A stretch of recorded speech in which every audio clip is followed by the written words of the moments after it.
ಶ್ರೀ ಕುರುವತ್ತಿ ಬಸವೇಶ್ವರ ಪಾದಯಾತ್ರೆ ಸೇವಾ ಸಮಿತಿಯಿಂದ 20ನೇ ವರ್ಷದ ಪಾದಯಾತ್ರೆ ಇಂದು ದಾವಣಗೆರೆ ನಗರದ ಬಸವೇಶ್ವರ ದೇವಸ್ಥಾನದ ಹತ್ತಿರ ಆಯೋಜಿಸಲಾಗಿದ್ದ ಸುಕ್ಷೇತ್ರ ಕುರುವತ್ತಿ ಶ್ರೀ ಮಲ್ಲಿಕಾರ್ಜುನ ಸ್ವಾಮಿ ಮತ್ತು ಶ್ರೀ ಬಸವೇಶ್ವರ ಸ್ವಾಮಿಯ ರಥೋತ್ಸವವು ಭಾನುವಾರ ನಡೆಯಲಿದ್ದು, ಚೌಕಿಪೇಟೆಯ ಶ್ರೀ ಕುರುವತ್ತಿ ಬಸವೇಶ್ವರ ಸೇವಾ ಸಮಿತಿಯ ವತಿಯಿಂದ ಪಾದಯಾತ್ರೆಯನ್ನು 20ನೇ ವರ್ಷದ ಪಾದಯಾತ್ರೆ ಕಾರ್ಯಕ್ರಮವನ್ನ ಹಮ್ಮಿಕೊಳ್ಳಲಾಗಿತ್ತು.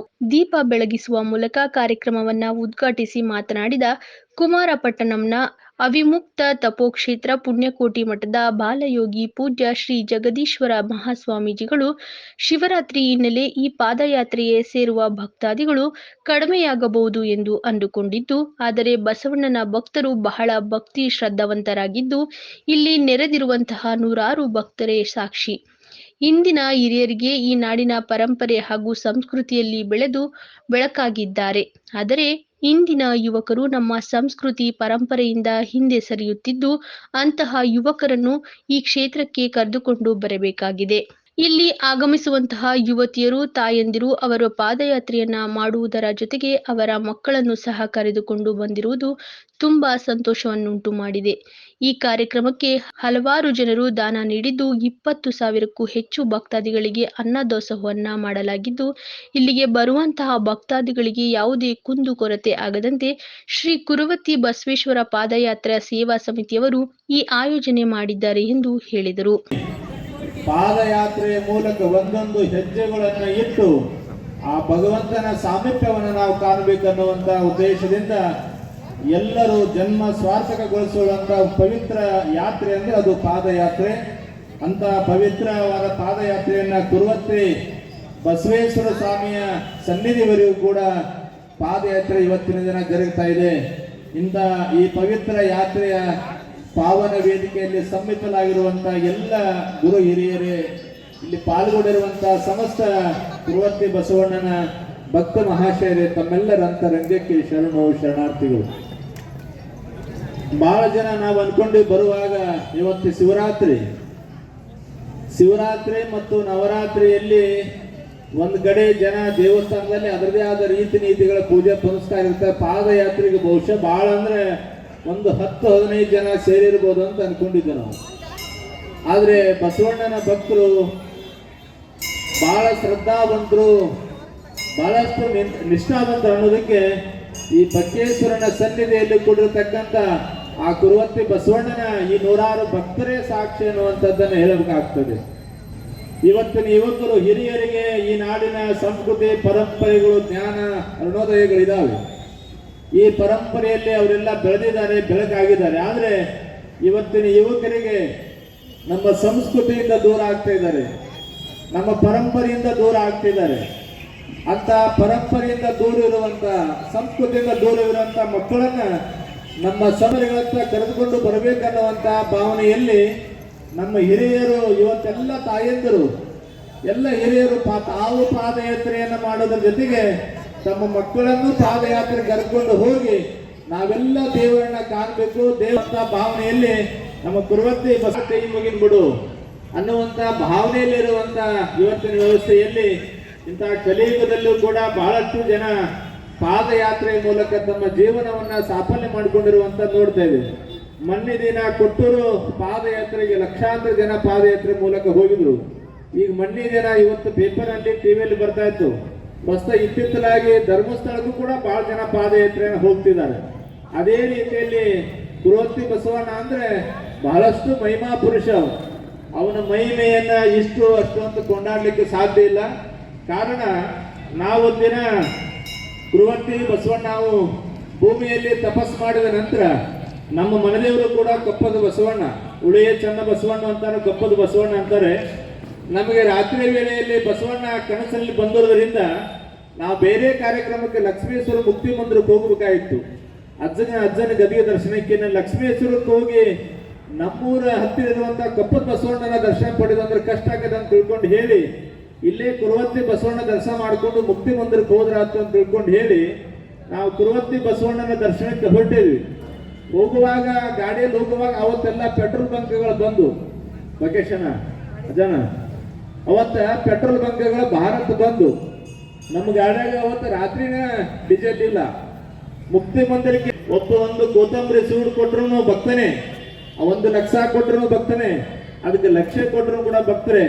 ಅನೇಕ ಜನ ಅದಕ್ಕೆ ದಾನ ಧರ್ಮ ಸೇವೆಗಳನ್ನ ಮಾಡಿ 20,000 ಜನರಿಗೂ ಅಧಿಕ ಭಕ್ತರಿಗೆ ದಾಸೋಹ ಸೇವೆ ಮಾಡುವಂತದ್ದು. ಬಹುಶಃ ಇದು ಬಹಳ ಸಣ್ಣ ಕಾರ್ಯವೇನಲ್ಲ. ಅಲ್ಲಿ ಬರುವಂತವ್ರಿಗೆ ನೀರಿನ ತೊಂದರೆ ಆಗಬಾರ್ದು, ಅಡಿಗೆ ಮಾಡ್ಲಿಕ್ಕೆ ನೀರು ಬೇಕು, ಪ್ರಸಾದ ಮಾಡಿದವ್ರಿಗೆ ನೀಡಬೇಕು. ಆ ಪಾತ್ರೆಗಳನ್ನ ನೀವೆಲ್ಲ ಪ್ರಸಾದ ಮಾಡಿದ ಮೇಲೆ ಮತ್ತೆ ಅದನ್ನು ತೊಳಿಲಿಕ್ಕೆ ಪ್ರಾರಂಭ ಮಾಡಬೇಕು. ಸ್ವಚ್ಛವಾಗಿ ತೊಳ್ಕೊಂಡು ಅದನ್ನು ಮತ್ತೆ ಅವರವರಿಗೆ ಮುಡಿಸುವಂತ ಕಾರ್ಯ. ಅಲ್ಲಿ ಸಿಲಿಂಡರ್ ಬೇಕು, ಪೆಂಡಾಲ್ ವ್ಯವಸ್ಥೆ ಬೇಕು, ಬಂದಾರಿಗೆ ಬರ್ರಿ ಕೂಡ್ರಿ ಅನ್ನುವಂತ ವ್ಯವಸ್ಥೆ ಆಗಬೇಕು, ನೆರಳಿನ ವ್ಯವಸ್ಥೆ ಆಗಬೇಕು ಅಂತಂದ್ರೆ ಬಹಳ ಬಹುದೊಡ್ಡ ಕಾರ್ಯ ಇದು. ಇವತ್ತು ನಮ್ಮ ಮನೆ ಮುಂದೆ, ನಮ್ಮ ಮಠದ ಮುಂದೆ ಪೆಂಡಾಲ್ ಹಾಕೊಂಡು ನಾವು ಕಾರ್ಯಕ್ರಮ ಮಾಡೋದು ಬಹಳ ಕಷ್ಟ ಇದೆ. ಅಂತ ಕಾರ್ಯದಲ್ಲಿ ಇವತ್ತು 100ಕ್ಕೂ ಇಲ್ಲಿಂದ ಒಂದು 100 ಕಿಲೋಮೀಟರ್ ಕುರುವತ್ತಿ, ಆ ಕುರುವತ್ತಿಯಲ್ಲಿ ಹೋಗಿ ಪೆಂಡಾಲ್ ಹಾಕಿಸಿ ದಾಸೋಹ ಸೇವೆ ಮಾಡಿ ಭಕ್ತರನ್ನ ಸಂತೃಪ್ತಿ ಪಡಿಸುವಂತ ಈ ಕುರುವತ್ತಿ ಬಸವೇಶ್ವರರ ಈ ಸೇವಾ ಸಮಿತಿ ಬಹಳಷ್ಟು ಒಳ್ಳೆಯ ಕಾರ್ಯವನ್ನು ಮಾಡ್ತಾ ಇದೆ. ಈ ಕಾರ್ಯದಲ್ಲಿ ಪ್ರತಿ ವರ್ಷನೂ ಕೂಡ ತನು ಮನ ಧನದಿಂದ ಕಸದಿಂದ ಹಿಡ್ಕೊಂಡು ಕಳಸದವರೆಗೂ ಕೂಡ ಸೇವೆ ಮಾಡುವಂತಹ ಎಲ್ಲ ಮಹನೀಯರಿಗೆ ಪರಮದಯಾಳು ಪಾರ್ವತಿ ಪರಮೇಶ್ವರರು, ಬಕ್ಕೇಶ್ವರ ಸ್ವಾಮಿ, ಬಸವೇಶ್ವರ ತಮಗೆಲ್ಲರಿಗೂ ಆರೋಗ್ಯ ಭಾಗ್ಯವನ್ನ ಕೊಡ್ಲಿ ಅಂತ ತಿಳ್ಕೊಳ್ಳಾದ್ರೆ ನಮ್ಗೆ ಯಾವುದರ ಪೆಟ್ರೋಲ್ ಬಂಕ್ ಸಿಗ್ತಾವ, ಎಲ್ಲರೂ ಏನಾರು ಮಾಡ್ಕೊಂಡು ಹೋಗ್ಬೋದು. ಆದ್ರೆ ಈ ಒಳದಾಡಿಯಲ್ಲಿ ಗುತ್ತಲ ಮಾರ್ಗದಲ್ಲಿ ನಾವು ಈ ಕಡೆಯಿಂದ ಹೋಗ್ಬೇಕಲ್ಲ, ಹೆಂಗ್ ಹೋಗೋದು ಅಂತ ತಿಳ್ಕೊಂಡು ಹೇಳಿ ನಾವು ಮಠದಾಗಿದ್ದಾಗ ಸಫಾರಿ ಕಾರ ನಮ್ದು.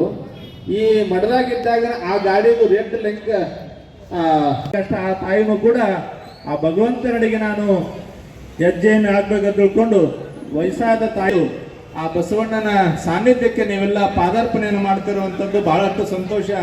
ನಮ್ಮ ಪಾದಯಾತ್ರೆಯ ಸಮಿತಿಯರು ಮೊನ್ನೆ ನಮಗೆ ಅಶೋಕ್ ಗೋಪ್ನಾಳ್ ಅವರು ಫೋನ್ ಮಾಡಿದ್ರು. ಸಂಘದ ಜಗದ್ಗುರು ಜಯಕೃತ್ಯ ಸ್ವಾಮೀಜಿ ಅವರು ಬರ್ತಿದಾರ, ನಿಮ್ಮ ಹೆಸರು ಹೇಳಿದಲ್ಲಿ ತುಂಗಾರತಿ ಅನ್ನೋ ಒಂದು ಕಾರ್ಯಕ್ರಮವನ್ನು ದಾವಣಗೆರೆಗೆ ತಂದಿರತಕ್ಕಂಥ ಪೂಜ್ಯರು ನಮ್ಮ ಗುರುಗಳು. ಇವತ್ತು ನಾವೆಲ್ಲ ಮೈಮನ ಸೆಳೆಯುವಂತ ಕಣ್ತುಂಬಿಕೊಳ್ಳೋ ಅಂತ ಒಂದು ತುಂಗಾರತಿ ಕಾರ್ಯಕ್ರಮವನ್ನ ಸಾಕಷ್ಟು ವರ್ಷಗಳಿಂದ ಎಲ್ಲ ಸದ್ಭಕ್ತರ ಸಾವಿರಾರು ಜನ ಕರೆದು ಅಲ್ಲಿ ಆ ಕಾರ್ಯಕ್ರಮವನ್ನು ಮಾಡ್ತಾ ಇರ್ತಕ್ಕಂಥದ್ದು. ಕೆಲವೇ ದಿನಗಳ ಹಿಂದೆ ಆ ಒಂದು ತುಂಗಾರತಿ ಕೂಡ ಆಗಿರ್ತಕ್ಕಂಥದ್ದು.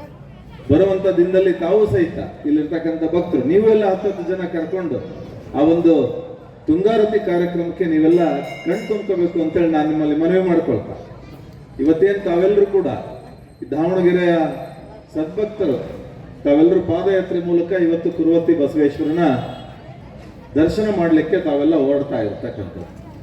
ಕಳೆದ ಒಂದು ವಾರದಿಂದ ಹಿಂದೆ ಕೊಟ್ಟೂರಿಗೂ ಸಹ ಸಾಕಷ್ಟು ಜನ ಭಕ್ತರುಗಳು ಲಕ್ಷೋಪಾದಿಯಲ್ಲಿ ದರ್ಶನಕ್ಕೆ ಪಾದಯಾತ್ರೆ ಮೂಲಕ ಹೋಗಿರ್ತಕ್ಕಂಥ. ನಾನು ಕೂಡ 5 ವರ್ಷ ಕೊಟ್ಟೂರಿಗೆ ಇಲ್ಲಿಂದನೇ ನಮ್ಮನೆಯಿಂದನೇ ಪಾದಯಾತ್ರೆ ಮಾಡಿದ್ದೆ. ಅದ್ರ ಪರಿಣಾಮವಾಗಿ ನಾನೇನು ಪಾದಯಾತ್ರೆ ಮಾಡದಂತ ಪರಿಣಾಮವಾಗಿ ನಾನು 2 ಸರಿ ಮಹಾನಗರ ಪಾಲಿಕೆ ಚುನಾವಣೆಯಲ್ಲಿ ಸೋತಿದ್ದೆ. ಪಾದಯಾತ್ರೆ ಮಾಡಿದ ನಂತರ ನಾನು ಗೆದ್ದೆ. ಅದಾದ ನಂತರ ಮೇಯರ್ ಆದೆ, MLA ಟಿಕೆಟ್ ತಂದೆ. ಈಗೇನು ಗುರುಗಳು ಹೇಳ್ತಾ ಇದ್ರು, ನನ್ನ ಗಾಡಿಲಿ ಇಂಧನ ಇಲ್ಲದೆ ಇದ್ರು ನನ್ನ ಗಾಡಿ ಕುರುವತ್ತಿ ಮುಟ್ಟಿತ್ತು ಅಂತೇಳಿ. ಅಜಯ್ ಕುಮಾರ್ಗೆ ಗೆಲ್ಲುವಂತ ಶಕ್ತಿ ಇಲ್ಲದೆ ಇದ್ರು ಕೂಡ ಕೊಟ್ಟೂರೇಶ್ವರ ನನ್ನನ್ನು ಪಾದಯಾತ್ರೆ ಮುಖಾಂತರ ಕರ್ಕೊಂಡು ನನಗೆ ಗೆಲ್ಸಿ ಇವತ್ತು ನಿಮ್ಮ ಮುಂದೆ ನಿಲ್ಲ ಅಂತ ನಿಟ್ಟಿನಲ್ಲಿ ನನ್ನನ್ನು ಬೆಳ್ತಿರ್ತಕ್ಕಂಥದ್ದು. ದೈವವನ್ನು ಮರೆತು ಅವನಿಗೆ ಮೃತ್ಯುವೇ ಸಾರಥಿ ಅಂತೇಳಿ ಆ ಹಿಂದೆ ಅರ್ಜುನ ಹೇಳಿರ್ತಕ್ಕಂಥದ್ದು, ಶ್ರೀಕೃಷ್ಣ ಪರಮಾತ್ಮ ಹೇಳಿರ್ತಕ್ಕಂಥದ್ದು, ಬಬ್ರುವಾನ ಹೇಳಿರ್ತಕ್ಕಂಥದ್ದು. ನಾವೆಲ್ಲ ದೈವವನ್ನು ನಂಬಿರ್ತಕ್ಕಂಥವ್ರು. ನಾವೆಲ್ಲ ಏನು ನಮ್ಮ ತಂದೆ ತಾಯಿಗಳು ನಮ್ಮ ಪೂರ್ವಜರು ಹಾಕಿಕೊಟ್ಟ ಮಾರ್ಗದಲ್ಲಿ ನಾವೆಲ್ಲ ನಡೀತಾ ಇರ್ತಕ್ಕಂಥವ್ರು. ಸನಾತನ ಧರ್ಮವನ್ನು ಹೊಂದಿರತಕ್ಕಂಥವ್ರು ನಾವೆಲ್ಲ. ಇವತ್ತು ನಾವು ಸಾಕಷ್ಟು ಅನುಕೂಲತೆಗಳಿರಲಿ ಅನಾನುಕೂಲತೆಗಳಿರಲಿ, ಏನೇ ತೊಂದರೆ ನೋವು ದುಃಖ ನಲಿವು ಸಾಕಷ್ಟು ಇರಲಿ, ಆದ್ರೆ ದೇವರು ಅಂತ ಬಂದ ತಕ್ಷಣ ನಾವು ಸ್ಥಿರವಾಗಿ ನಮ್ಮ ಹಿರಿಯರು ಹಾಕೊಟ್ಟಂತಹ ಮಾರ್ಗದಲ್ಲಿ ನಾವು ನಡೀತಾ ಇರ್ತಕ್ಕಂಥದ್ದು. ಇದು ಸಾಂಪ್ರದಾಯಿಕವಾಗಿ ನಮ್ಮ ದಾವಣಗೆರೆಯಲ್ಲಿ ಅತಿ ಹೇರಳವಾಗಿ ನಡೀತಾ ಇರ್ತಕ್ಕಂಥದ್ದು. ನೀವೆಲ್ಲ ನೋಡಿದಿರಿ, ಸಾಕಷ್ಟು ವರ್ಷದ ಹಿಂದೆ ಒಬ್ರು ಇಬ್ರು ಪಾದಯಾತ್ರೆಯಿಂದ ಶುರು ಮಾಡಿರ್ತಕ್ಕಂಥದ್ದು ಇವತ್ತು ಸಾವಿರಾರು ಜನ ಕುರುವತ್ತಿಗೆ ಪಾದಯಾತ್ರೆ ಮಾಡ್ತಿರ್ತಕ್ಕಂಥದ್ದು. ನಿಮಗೆ ಗೊತ್ತಿದೆ, ಮಹಾತ್ಮ ಗಾಂಧಿ ಏನು ಸ್ವಾತಂತ್ರ್ಯ ತರಬೇಕು ಅಂತ ಹೊರಟಾಗ ಅವ್ರ ಕೈಯಲ್ಲಿ ಒಂದು ಕೋಲ್ ಮಾತ್ರ ಜೊತೆಗಿತ್ತು ಸ್ವಾತಂತ್ರ್ಯ ತರ ಅಂತ ಸಂದರ್ಭದಲ್ಲಿ. ಅವ್ರು ಹೊರಟಾಗ ಅವರಿಂದ ಜನ ಬಂತು, ನಮ್ಮ ದೇಶಕ್ಕೆ ಸ್ವಾತಂತ್ರ್ಯ ಸಿಕ್ತು. ಇವತ್ತಿಲ್ಲಿ ಆ ಯಾವ ಪುಣ್ಯಾತ್ಮ ಇಲ್ಲಿಂದ ಒಬ್ರು ಇಬ್ರು ಸ್ಟಾರ್ಟ್ ಮಾಡಿದ್ರೆ ಏನೋ ಗೊತ್ತಿಲ್ಲ, ಅವರು ನಡೆದ ಮಾರ್ಗದಲ್ಲಿ ನಮ್ಮ ದಾವಣಗೆರೆ ಅನೇಕ ಜನರು ಕೂಡ ನೀವೆಲ್ಲರೂ ಪಾದಯಾತ್ರೆ ಮೂಲಕ ಹೋಗಿ ಆ ಪರಮಾತ್ಮನ ದರ್ಶನ ಪಡಿತಾ ಇದ್ದೀರಿ. ಅಂತ ಒಂದು ದರ್ಶನ ಪಡಿಲಿಕ್ಕೆ ಎಲ್ಲ ಸಹಕಾರವನ್ನು ನೀಡ್ತಾ ಇರ್ತಕ್ಕಂಥವ್ರು ನಮ್ಮ ಅಧ್ಯಕ್ಷರಾಗಿರ್ತಕ್ಕಂಥ NJ ನಮ್ಮ ಅಭಿ ಕಾಟನ್ ಬಕ್ಕಣ್ಣ ಅವರು ಮತ್ತು ಅವರೆಲ್ಲ ಸ್ನೇಹಿತರು. ಇಂಥವರ ತಮ್ಮ ಪ್ರೀತಿಪೂರ್ವಕ ಚಪ್ಪಾಳೆ ಮುಖಾಂತರ